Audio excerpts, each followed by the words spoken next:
Pukekohe, the final heats of the 1980 Aurora Series. Dave McMillan's car's been forced into the pits with a whole radiator and wiped out nose cone after driving off the track to avoid one of New Zealand's worst motor racing crashes. Yeah, on the grass, trying to avoid running out and Miller. That's Dave McMillan, and very angry indeed. I know somebody can do it, just the rear bar up half an inch. You can't get it. If I can get a couple of points, then if I can win the second one, I'd be right. John Smith's ready. No, he's around somewhere.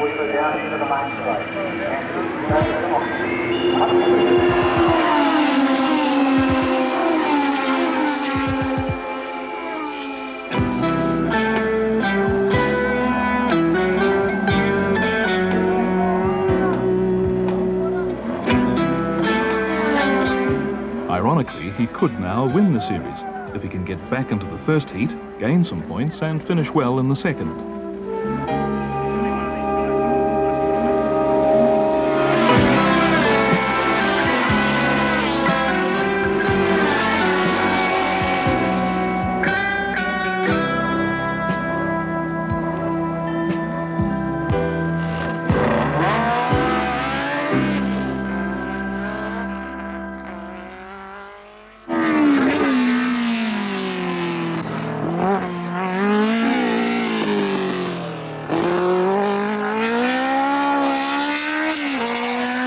It's not all going bad. Here we are. What do we got? It's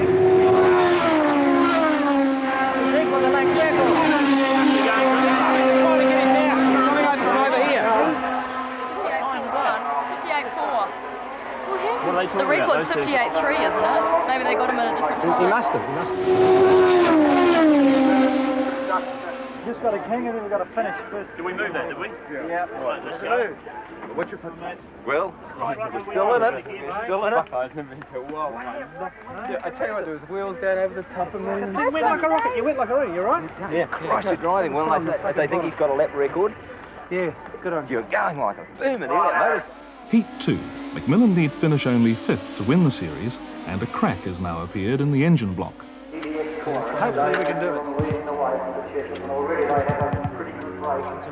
The rest of the field. Can they keep it up? Dave McMillan will be trying very, very hard. He put in some very good time. He was trying to catch the rest of the field up during that last heat earlier on. So he knows his car's running on song, and hopefully his radiator problems will be overcome. Go through the STT hairpin, and they're all bunching up together, but it's still Dave McMillan. They disappear from view under the weeping willow tree, and then they come up over that Dunlop sweeper of the main straight. It's Dave McMillan.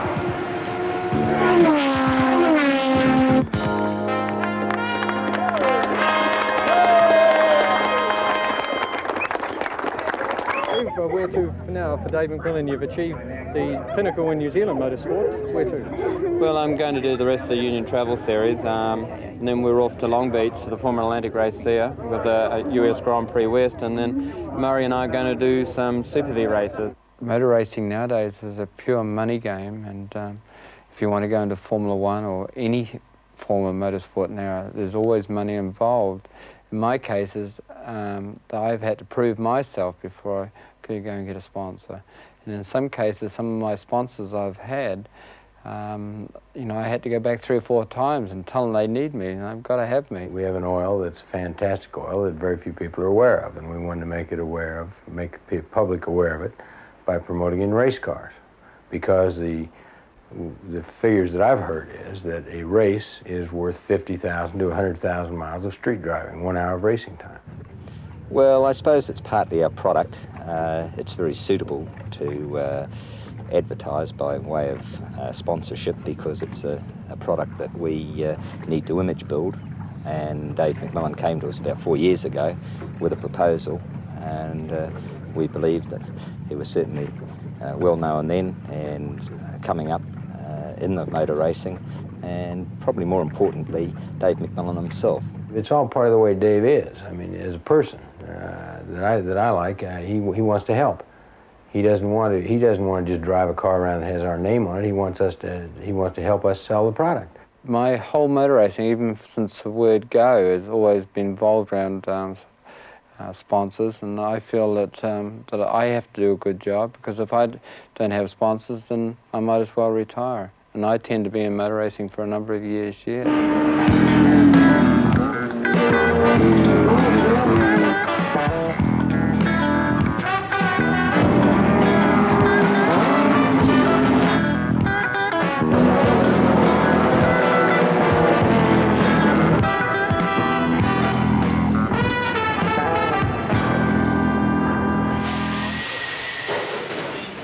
Championship Racing Stables, Los Angeles. To help survive is to compete internationally, and McMillan's been leading the American Super V Gold Cup. He's one of the drivers of 3 cars run by the stables, each heavily sponsored and maintained by a small army. Back in New Zealand, success was partly due to personal contact with his team, but here the operation is large. Although they're both working at the stables, McMillan does not see as much of his mechanic Murray McLaren. The organisation even has its own president, Alan Bouverat. Motor racing is a very complex sport. It's an entertainment business of the highest form because of the stakes that are dealt with. You're dealing with human life, and you're dealing with a lot of technical and mechanical factors. And they can change at any moment due to fatigue or climate.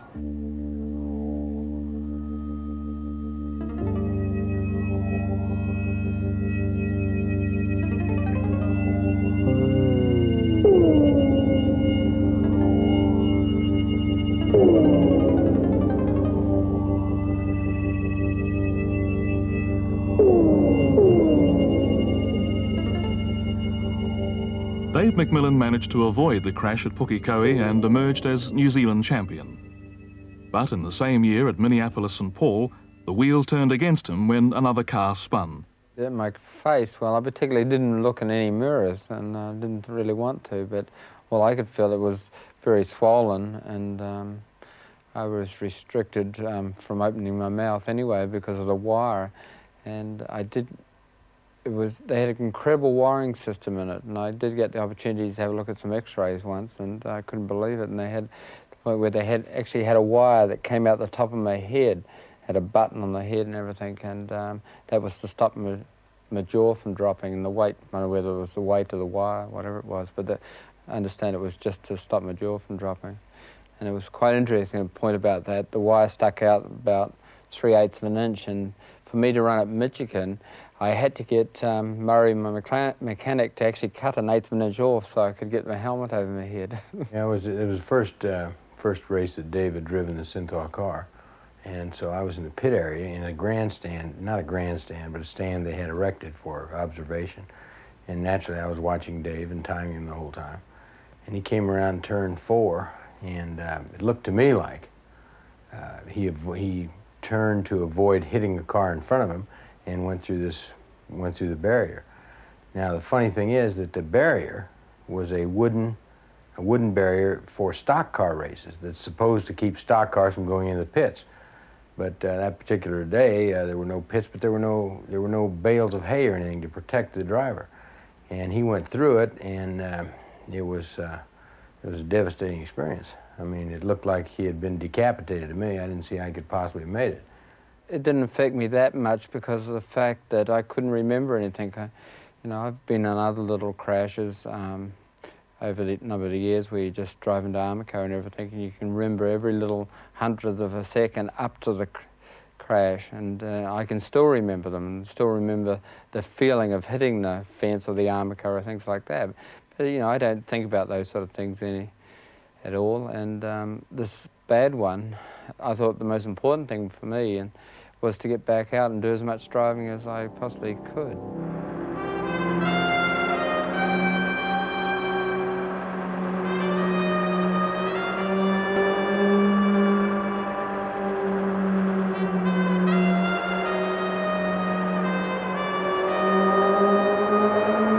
Since David's return to the series, it's been very difficult for him, not in the sense of returning and getting his system and driving talents up to speed again, but he's had to work with entirely new components unknown to him prior to the accident. The car in which he's driving is a brand new March Super V. It's developed by a British company, but we're perfecting it over here. It has new characteristics that have to be developed and learned. It has some weak spots, which we're correcting. And it's affected the performance of the team and David's performance, because every track we find something that had we had one more day to sort out, we would have been able to find the problem and cure it. Riverside International Raceway outside Los Angeles. McMillan has missed several races due to the crash, but he believes his driving skills have not been impaired. However, with only 2 races left in the series, the chances of regaining his former lead are nil. And to add to frustration, his car is not performing well. Come and relax. Yeah, come.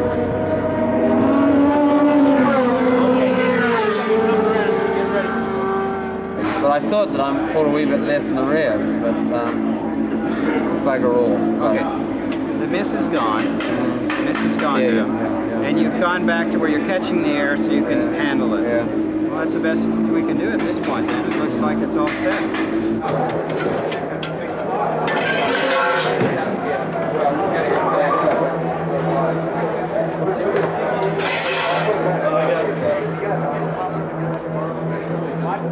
A lot of the team. Bruns was working on the rear of his car. He's the pole setter today, and it looked like he was unhappy with the brakes. We were unhappy with our gearing, so we changed the gearing. Obviously, Mike had a problem with the upper end of the engine. They changed that. You know, if you go around the pits, everybody's doing something. People that associate with us and the people that are around us really enjoy motor racing, good, bad, and different. What we try to do is the total effort to look sharp, to be sharp, to run as very best we can. There's Ailey's in front of me.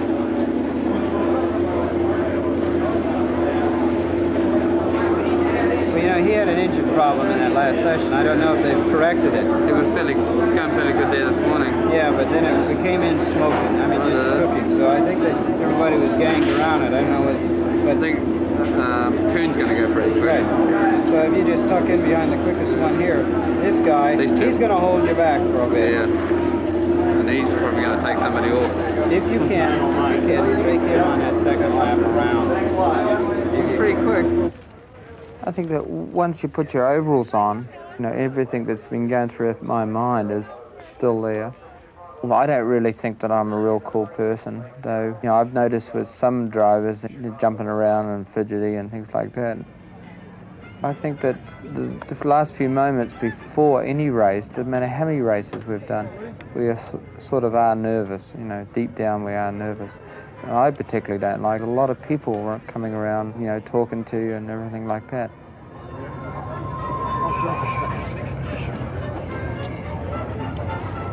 When you are all geared up for the start and you're all nervous and jittery and everything, that's when you make little mistakes that, you know, you might not make normally when you're driving around. Miss a gear change, which is very, very easy to do at the start. Very easy to do. You only have to miss a gear change and 3 or 4 people will go past you. Have a safe one, David. Thanks, Alan.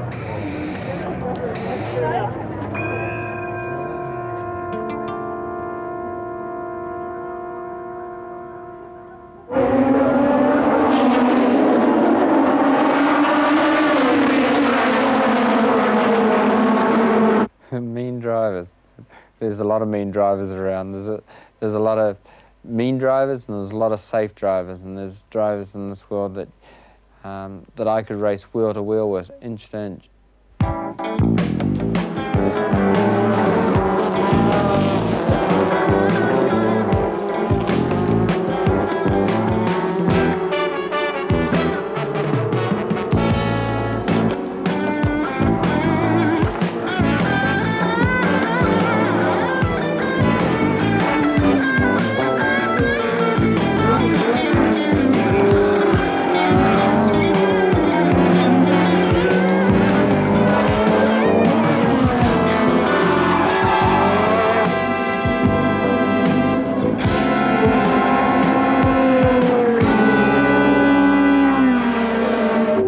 Well, you know what, we come so far back at the start. Clayton, I don't know how you ever got around that first corner. just dived in on the thing and nearly went over the wheels of Bobby, and then we had to brake for him. And he got round. I don't know how he ever made it. But it was really amazing. Your car handled right away. I think better. It drove us down the straight though. It did, a little bit. But I told everybody, I said, you watch, you get lizard and pass him right there. Sure enough, that's what happened. You know, from 2 particularly to 6, I was so much quicker than Lizard. And up into 6, and then I thought that he thought that I was a wee bit quicker exiting. I think it was about even, but he was definitely quicker exiting from 7, definitely quicker. And I was much better under brakes than he was. Particularly this year in the United States, Murray was working on the car full time, and I wasn't sort of traveling with them and everything. And I think this happens, particularly in the United States, a lot more than here because of the fact that team managers particularly don't like the drivers even touching the car or working on it, or they like them to be able to fly in, drive it, and then fly out. And in a lot of cases, American drivers like it this way, because you got to remember that a lot of them are leasing or renting these cars, and they're putting the money up, and all they want to do is fly in, drive them, and fly back out. And that is why I think there's not quite the personal touch to it.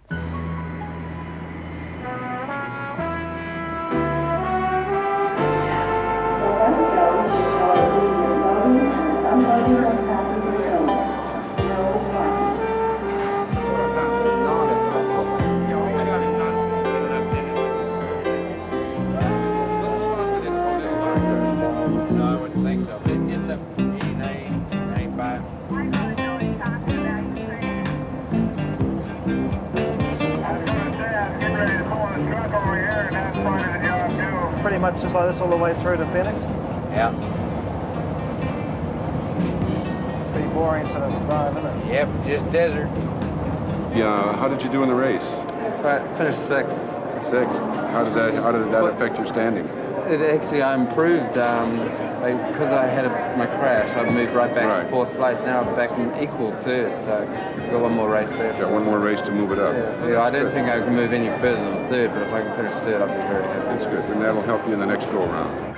I probably fly about 300,000 kilometers a year. And, you know, I do enjoy it, particularly the long flights. By the time I've got on the airplane, I'm probably so worn out from all the work and the concentration of driving that I can just absolutely sleep. What difference is, I don't understand exactly what they've done on the car to change it for this race. What are they talking about? Well, we got some new side pods flown in from England, which are a different shape and are also wider. And supposedly, they say will give us about 30% more downforce, which is what we really lacked at Riverside. Dave said he has a problem with the car sticking to the road. And you're talking about downforce on the whole car, or just over the whole car? Back? Yeah, just lack of grip generally over the whole car.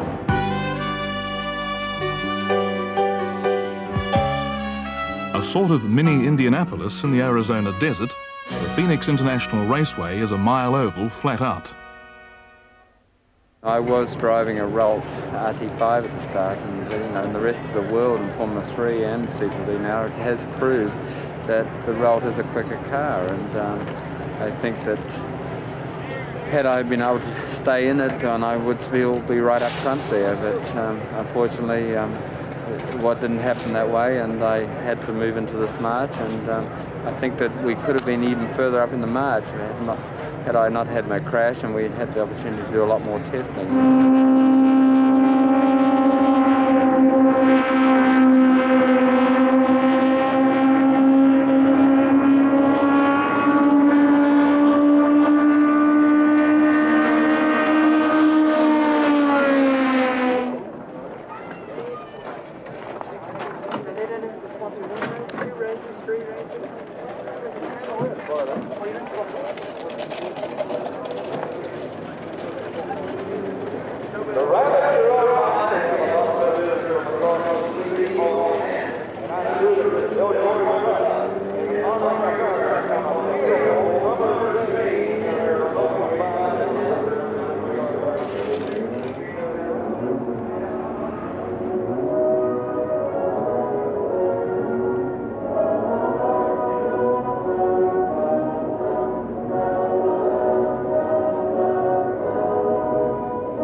thrills like public knows.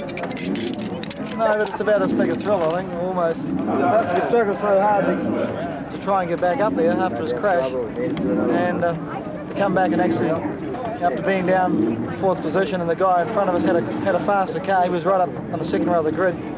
We were back on the fifth row, and we come through and... If you're going to go and spend the money for the cars, you're better off going and spend them on It's got to be a car that's going to run up front. Yeah, I reckon if you went and brought the Deadman's cars, you know, front, you better be better off. I don't know, if you've got to go and outlay the money. But then, you know, even if they're free cars, what good are free cars if you're not going to win with them? Yeah. Right? That's it. Well, I tried that this year, didn't I? Yeah. You know, the first time when I went to Landing Racing, I didn't know what car to buy, and then the result came and decided on it. I could have got a Chevron for $5,000. You know, half the price. I got a really good one, new tub and everything. But I decided no, it wasn't worth it. I'll spend every cent I've got and get a RT1. And I'm glad I did it. Careless drivers, a serious accident. Despite these, McMillan came overall third in the American Series. At least he was still alive. A racing driver cannot control luck, but to improve his chances, McMillan brought back a brand new Relt RT4 racing car to New Zealand. The ritual of practice and testing for another series began all over again.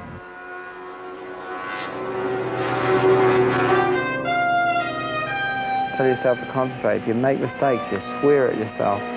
Nobody else can hear you, so you can say what you like to yourself.